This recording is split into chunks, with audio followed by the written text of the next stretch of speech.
Sati, de la percepción de la voz, y teníamos 105 grados de ronquera, de tensión y un soplo que se nota como incipiente, pero parece que algo hay, ¿no? Pero veamos qué nos dice en términos, digamos, una apreciación cualitativa del espectrograma. Recuerden, cuando hacemos la apreciación cualitativa del espectrograma nos fijamos en las dos dimensiones que podemos ver, ¿cierto? La dimensión de frecuencia y la apreciación se refiere a que cómo percibimos los armónicos, si es que los percibimos claramente o de manera difusa, o desde qué rango de frecuencia los percibimos difusamente o claramente. Y la otra es la dimensión del tiempo, que tiene que ver más que nada con la estabilidad, ¿cierto? Con cuán estable es en el tiempo la fonación. ¿Qué me pueden decir respecto a los componentes de frecuencia? ¿Se observan bien? ¿No se observan? ¿Qué pasa?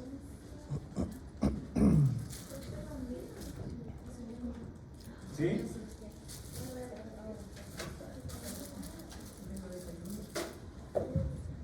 ¿Qué me dicen de los armónicos? ¿Sí? Sí. ¿Cierto? Porque podemos ver hasta el rango alto de frecuencias que se pueden apreciar. Hay un grado de nitidez bastante clara, ¿cierto? Por lo tanto, así ya desde lo que observamos podría decir que no se trata de una voz soplada, porque hemos visto que cuando tenemos un soplo bastante apreciable, los armónicos de alta frecuencia aparecen difusos y no marcados. Eso es porque están muy cercanos, incluso por debajo del ruido presente. Ya. Y en términos de temporales hay cambios. Fíjense que acá tenemos acá tenemos una zona más oscura, una zona más clarita, más oscura. ¿Se fijan esos matices, ¿no? que están cambiando en el tiempo? Intentemos relacionar, al escuchar nuevamente esta fonación, estas zonas más oscuras. Recordemos que el espectrograma nos indica con escala de grises la amplitud, ¿vale? La intensidad del sonido. Mientras más oscuro hay más energía acústica. Ahí las zonas más claras, todo lo contrario. Entonces intentemos un poco relacionar qué pasa con estas distintas zonas de intensidad, tal como las percibimos.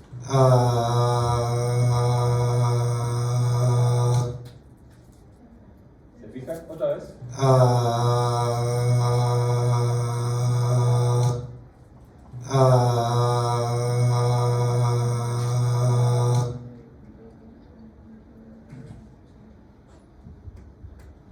Seleccionemos acá, que está un poco más clarito.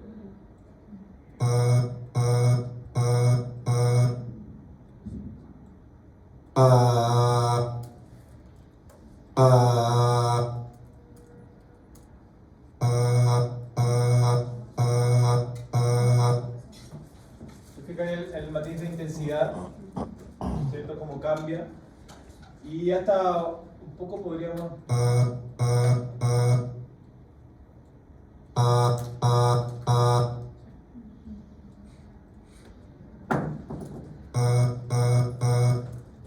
¿Sí? ¿Por qué les hago notar esto? Porque cuando uno hace mediciones, lo que uno intenta es caracterizar, de modo que en este caso, ya que tenemos información previa, ¿cierto? de los aspectos, los parámetros aerodinámicos, nosotros intentamos buscar, ¿cierto? Ver qué hay ahí y qué se relaciona con la información previa que ya tenemos. Esto podríamos haber partido de lo acústico y luego ver lo aerodinámico y lo electroglotográfico, ¿cierto? Y entonces empezamos a establecer conexiones, qué se relaciona con qué. Y a hacernos cargo de aquellas contradicciones aparentes también. Tendría que salir ruido porque resulta que el flujo está aumentado, pero el HNR no salió bien. Entonces, ¿cómo nos hacemos cargo de esas aparentes contradicciones? Y cuando uno mide tiene que observar bien, ¿no? Para ver bien qué pasa con todos los aspectos que estamos primero observando. ¿Ya? Observando me refiero a escuchando y Bien. Bueno, hagamos una medición general, entonces.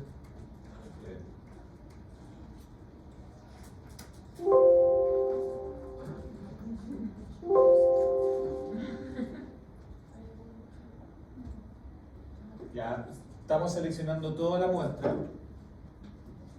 ¿Cierto? Tenemos un pitch de 120 en mediana y promedio, 120 Hz. ¿Sí?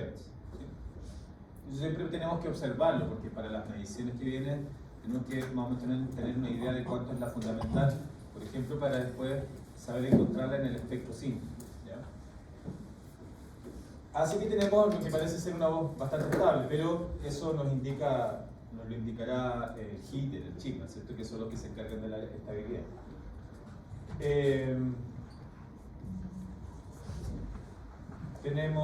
No hay quiebres focales, ¿cierto? Por lo tanto tenemos regularidad en los pulsos glóticos. El jitter 0,5, es decir, hay estabilidad en la frecuencia fundamental. Y el shimmer 1.072. ¿Ya? O sea, hay una gran inestabilidad. Recordemos que el umbral para el caso del shimmer en decibeles es 0.35.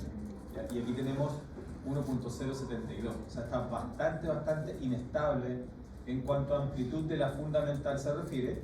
Y esto se ve reflejado, ¿cierto?, en toda la voz. Recuerden que, por si alguien tiene la tentación de relacionar jitter y shimmer con inestabilidad, no necesariamente el hecho de que jitter y shimmer, ¿cierto?, que nos hablan de la inestabilidad, de qué tan normal o anormal es la inestabilidad de la frecuencia y la amplitud de la fundamental, no siempre eso se relaciona con la tensión.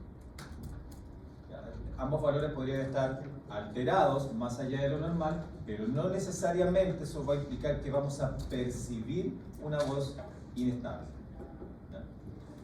La inestabilidad tiene varios matices, varios rubetes ahí que podemos observar. ¿Cómo? Sí, independiente del jitter y el shimmer.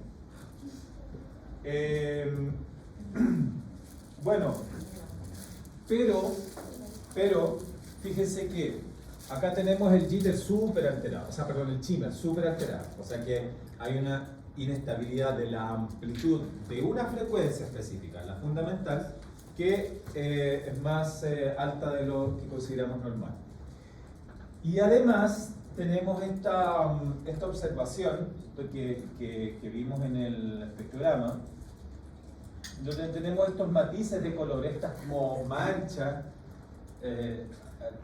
acá sobre todo, ¿cierto?, que contrastan, tenemos estos contrastes de matices de escala de grises, que no nos hablan específicamente de la fundamental, de esta, ¿cierto? El jitter y shimmer se refiere a esta línea específicamente, a esta, la primera. Pero en general, ¿cierto?, podemos decir que hay cierta relación tal vez o cierta coherencia, ¿cierto?, en esta como variación de amplitud que vemos de volumen y el chip. ¿Sí? Eso como observación, ¿ya? Como lo que le estoy observando yo no es algo especialmente importante y relevante en términos de lo clínico, ¿no? Pero sí es súper importante que vayan relacionando, como les he dicho hace harto rato, lo que escuchamos y lo que medimos, ¿cierto? El número con lo que nos dice nuestro sistema auditivo, con lo que observamos y entonces colegimos a partir de los datos. Bueno, y ¿qué más tenemos entonces? HNR, Mean Harmonic to Noise Radio, 10.7. 10.7. O sea, tenemos una voz con escape de aire. ¿Sí? El HNR es uno de los pocos parámetros acústicos que funcionan súper bien y que tiene un grado de fidelidad bastante alto. Es decir, que si es que está alterado, implica, lo más seguro es que hay escape de aire. ¿Ya? Ahora, sin embargo, no es que hayamos escuchado una voz tan soplada y en el espectrograma vemos armónicos bastante claros en casi todo el rango de frecuencia. Pero no obstante aparece el HNR como 10 decibeles. ¿Sí? Entonces, ¿qué pasa ahí? Bueno, el HNR es un cálculo, ¿cierto? Entre amplitud de armónicos, amplitud de ruido, y esa diferencia en promedio es el HNR. Y si es menor a 10, o sea, menor a 20, perdón, quiere decir que, bueno, que los armónicos tienen menor amplitud que lo normal, o el ruido tiene mayor amplitud que lo que podemos considerar como normal o adecuado. ¿Ya? ¿Qué pasa si hacemos, por ejemplo, esa misma medición acá, donde hay mayor presencia de armónicos de alta frecuencia? En cuanto a HNR y en cuanto a... es un poco mayor, ¿sí? Mejora un poco. Shimmer también mejora notablemente, no estando dentro de lo normal, pero mejora bastante, ¿no? Y el jitter también disminuye. Y si por el contrario, seleccionamos esta parte donde tenemos como esta zona más clara, vamos a tener un HNR menor, 11, más inestable en amplitud y en frecuencia de la FC. ¿Ya? ¿Sí? Raya para la suma, el HNR nos indica que tenemos mayor presencia de ruido, ¿ya? Aunque en particular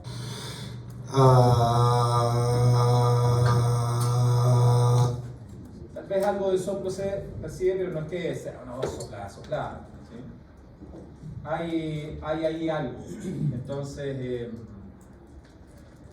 bueno, recordando digamos la calibración con los parámetros aerodinámicos, ¿qué teníamos? ¿Qué teníamos de alteración en los parámetros aerodinámicos que un poco nos pueden dar luces como este? Bueno, acá está, ¿no? Sí, pero en la sonora, ¿qué era lo que estaba más? ¿Cómo estaba el flujo? Y ojo que tenemos que observarlo de arriba, el protocolo Maximum Sustain Phonation, ¿cierto? Y estamos comparando con una A, ¿sí? Y el Maximum Sustain Phonation es una A, lo máximo que posible de emitir, ¿no? ¿Qué sería interesante mirar acá? ¿Por qué sería el mean expiratory airflow? ¿Cierto? Ya, tenemos que está levemente aumentado, ¿no? Levemente aumentado. ¿Ya? Y aquí hay esas cosas que uno puede decir, bueno, pero el HNR estaba bastante disminuido y el airflow está levemente... O sea, que el HNR está disminuido quiere decir que el flujo está aumentado, ¿sí? Y aquí aparece el flujo también levemente aumentado. Tiene sentido, ¿no? ¿Sí? Van para el mismo lado. Ya, súper. Más que eso no hay una asociación más. Bueno, ¿y qué más podemos medir acá? Vamos a medir H1, H2 para ver para de alguna manera caracterizar el modo fonatorio. Entonces vamos a elegir estas dos partes, ¿cierto? Estas dos partes que nos llaman la atención. Aquí donde hay más intensidad y aquí donde hay menos intensidad. O sea, elegimos un punto que consideremos representativo y observamos acá cuánto era entonces la F0, 120, ¿no? Ah, tengo que buscar entonces, esta es la fundamental, no, porque 39,9 es muy baja. Acá tenemos la fundamental, ¿no? 120.21, entonces tenemos 40.2 menos 34,4 O sea, tenemos un 6. como 6. 5, 8. ¿Ya? Por lo tanto, tenemos un modo fonatorio que está, diríamos, dentro del adecuado. Mientras que en esta parte, y el modo fonatorio se asocia con el grado de aducción cordal. ¿Sí? Acá en esta parte tenemos 37,2 menos 33, tenemos 4, más o menos, ¿no? Así que el modo fonatorio parece estar adecuado en esta A.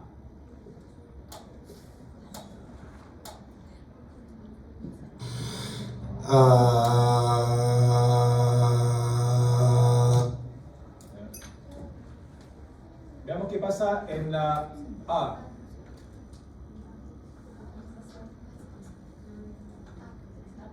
Perdón, en habla. ¿Usted quiere saber sobre mi abuelo? Bueno, él tiene cerca de 93 años de edad y aún piensa tan lúcidamente como siempre.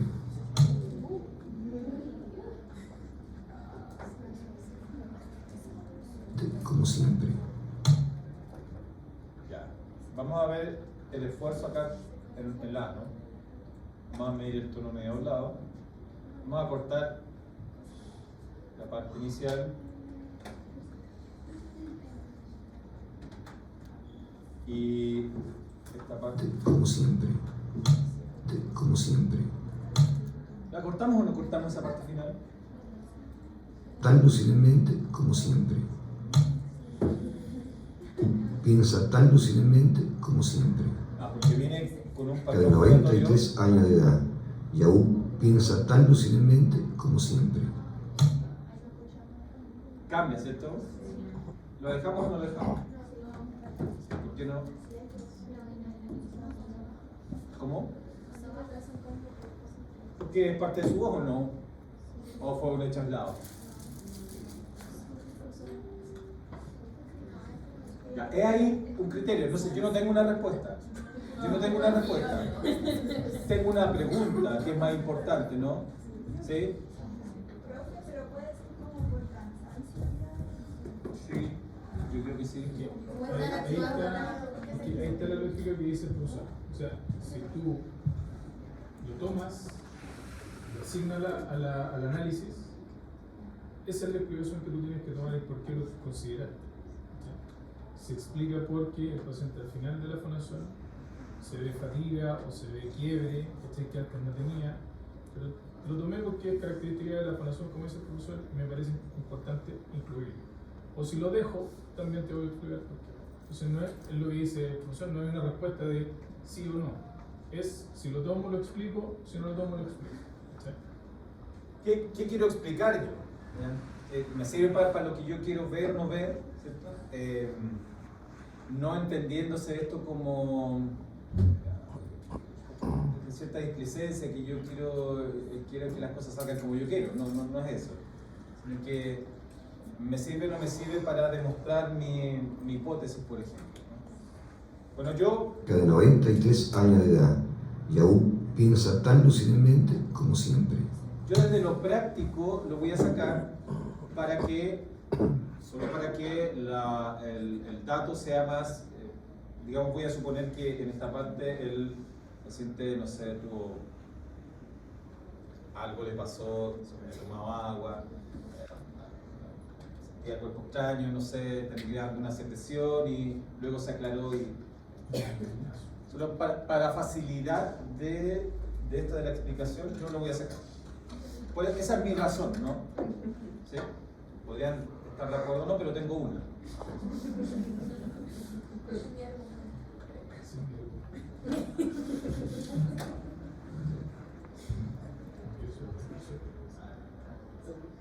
Ya, entonces tengo, y ojo que acá el tono medio hablado es 100. se nota, ¿cierto?, la diferencia de tono, de altura en la A, ¿sí? Lo cual demuestra que una A no es es algo bastante poco frecuente, ¿cierto? Tan así que el mismo usuario elevó en 20 Hz, que era 120 la fundamental, la fundación de la A, pero aquí en su tono me ha hablado de 100. Entonces, hay otro... Ah, pero eso pareció no ocurrir en la medición aerodinámica, ¿no? Porque el pitch Lo subía. 114 y en habla 136. Ah, mira, interesante. Interesante observación, ¿se fijan?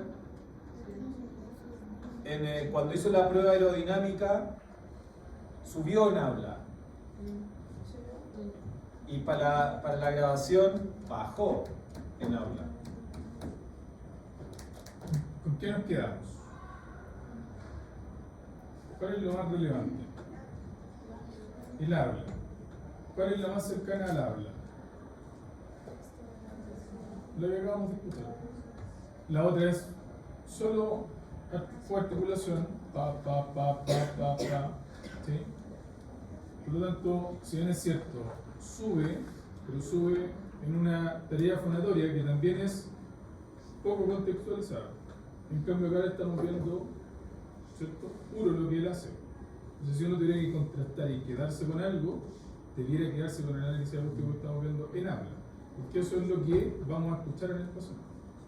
No vamos a escuchar ni una A sostenida ni el fa. Y además está con la máscara. Además está con la máscara. Que sería el contexto que se llama extraño. Bueno.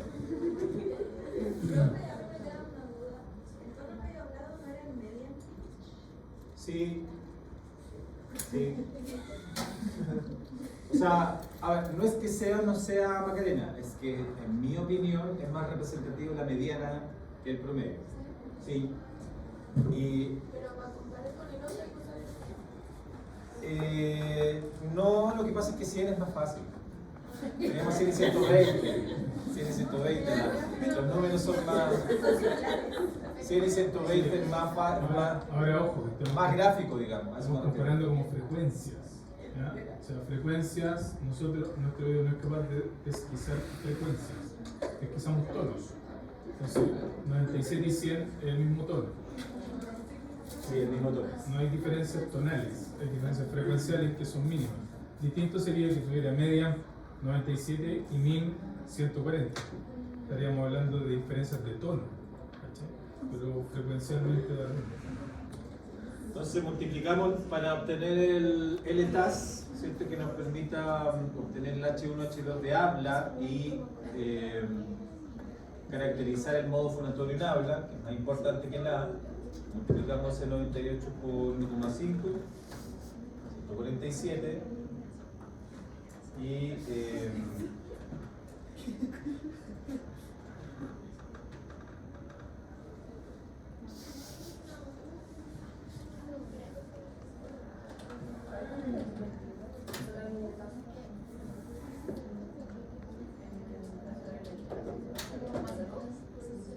ya.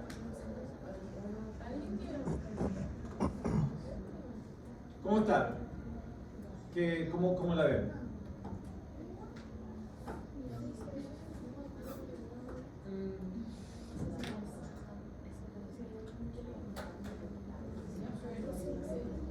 A simple vista, aquí estamos comparando la amplitud de la primera banda del bin 1 con el bin 2. ¿Sí? Parecen estar iguales, pero hay que ver. Tenemos 37,2, 37,2. ¿Qué? Están iguales, tenemos 0 o 0,1. O sea, tenemos ahí cierta tendencia a un modo fonatorio pres, una hiperaducción, ¿cierto? Hay una tendencia a un sobreesfuerzo. Y ahora viéndolo en el Voice Efficiency, en el protocolo, ¿Con qué relacionamos el modo fonatorio entonces con la resistencia? Entonces, si el modo fonatorio nos indica de alguna forma el grado de adopción que es la cuadra, si es que esté express, si es que esté blando, brief o si es que es adecuado. Entonces teníamos como estaban las resistencias están aumentadas.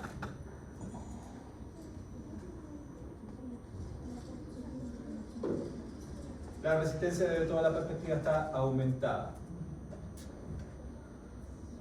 Y el flujo, como lo teníamos, disminuido. 0,07. Muy disminuido. Muy disminuido y el pressure aumentado. Así, viéndolo desde lo más simple, presión, flujo, resistencia, aquí funciona la ecuación básica, ¿cierto? Que hay más resistencia y se corta un poco el flujo y aumenta la presión subglótica. ¿Sí?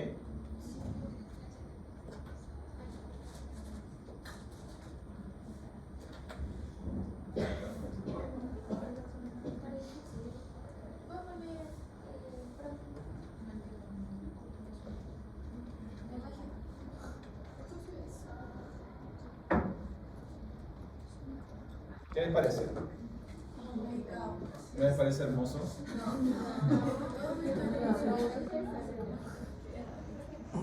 ¿No les parece sexy?